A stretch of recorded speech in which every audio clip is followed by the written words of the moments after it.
सवाल एडवोकेट अमित खोवल जी से है। क्या कोई घरेलू हिंसा से पीड़ित महिला अपने लिए कोर्ट से खर्चा मांग सकती है? बिल्कुल मांग सकती है। इसके जो हमारे प्रोविजन दे रखे है हमारे सीआरपीसी के अंदर सेक्शन 125 के अंदर, वुमेन को मैट्रिक्स के अंदर वो फाइल कर सकती है सेपरेट अंडर 125 के अंदर। वुमेन भी कर सकती है इसके अंदर, और इसके बच्चे भी कर सकते हैं और इसके पेरेंट्स भी इसके अंदर कर सकते हैं, जो एक सीआरपीसी 125 के अंदर है हमारे। जिसमें कोर्ट है जो देखती है कि भाई लड़की अगर मेंटेनेंस ग्रांट करने से पहले कोर्ट कुछ चीजें देखती है कि जैसे कि लड़की जो है कितना कमाती है, एम्प्लॉय है या अनएम्प्लॉय है, कितने बच्चे हैं, और अभी वो जो लड़की है कहाँ रह रही है।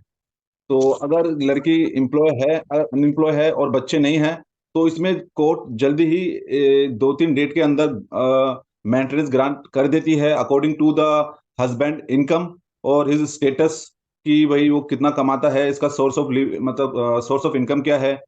तो उस बिहाफ पे कोर्ट इसे मेंटेनेंस ग्रांट कर देती है। Let example, if husband is earning 50,000, then the court has grant minimum 30% to the wife and his children. तो ये कोर्ट चीजें देखती है। जैसे मोस्टली हम प्रैक्टिकल देखते हैं, कोर्ट में हस्बैंड आता है, वो भी अपने आप को दिखाता है कि वो मतलब अनएम्प्लॉय है, या जो जो कमा रहा है बहुत कम कमा रहा है, या अपनी इनकम को कंसील करता है।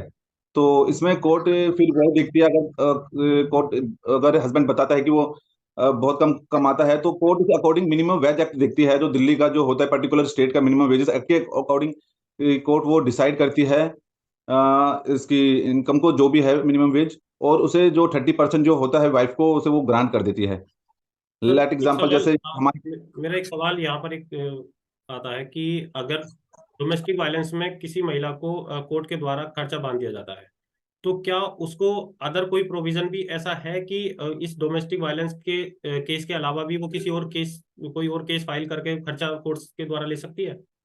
बिल्कुल ले सकती है। इसमें अगर एक जो वाइफ है हिंदू है, तो वो हिंदू मैरिज एक्ट के अंदर सेक्शन 24 के अंदर भी वो मेंटेनेंस ग्रांट कर सकती है।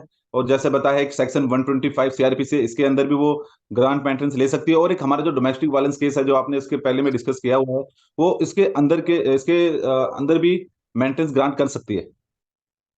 अच्छा। मैं सर, इसमें थोड़ा सा ऐड करना चाहूंगा कि जो सर ने बताया बिल्कुल ठीक है। जो डोमेस्टिक वायलेंस एक्ट के अंदर जो कि स्पेशल एक्ट है for the welfare of women, इसमें सेक्शन 23 है जो कि मेंटेनेंस के लिए है specifically under domestic violence act 2005, जिसमें कि maintenance can be awarded to the women. और अब इसके अंदर क्या है कि भाई एक लड़की के लिए कई सारे प्रोविजन है under section 125 of CrPC, under section 23 of domestic violence act, and under section 24 of Hindu marriage act. अब क्वेश्चन ये है कि मान लीजिए किसी हस्बैंड ने डिवोर्स भी डाल दिया, नाउ वो लड़की अंडर सेक्शन 24 में अपना मेंटेनेंस की डिमांड करेगी वहां पर भी। Now a women can go for the under section 23 also, that is also an 23 appropriate relief. Sir, इसमें under section 23 domestic violence. Yes, तो under section 23 of domestic violence act है, इसमें भी उसको मेंटेनेंस ग्रांट होगा। और जो हम बात कर रहे हैं अंडर सेक्शन 125 ऑफ सीआरपीसी, इसमें भी होगा। बट इन तीनों के अलग अलग स्पेसिफिक बेनिफिट्स हैं। बिकॉज क्या है कि लेने को तो वो अंडर सेक्शन 125 ऑफ सीआरपीसी में ले सकती है, which is a special provision for the maintenance only. But यहाँ पर क्या है कि अगर जिसमें भी उसको मेंटेनेंस हायर साइड पे होगा, that higher side will be given to her one. और एक कोर्ट ने अगर कोई मेंटेनेंस ग्रांट कर दिया है, तो उसको दूसरी कोर्ट में बताना पड़ेगा कि सो एंड सो प्रोविजन में मेरे को मेंटेनेंस ग्रांट हुआ है। अब इसके अंदर जो स्पेसिफिक रिलीफ है, मेंटेनेंस का केस तो डाल दिया, साथ में right to residence, other mental agony, और अदर जो रिलीफ्स हैं, स्पेशल जो प्रोविजंस हैं वो विमेन के लिए, वो आपका डोमेस्टिक वायलेंस एक्ट 2005 के अंदर है। सर, अब मान इससे लीजिए हस्बैंड ने रिलेटेड मेरा एक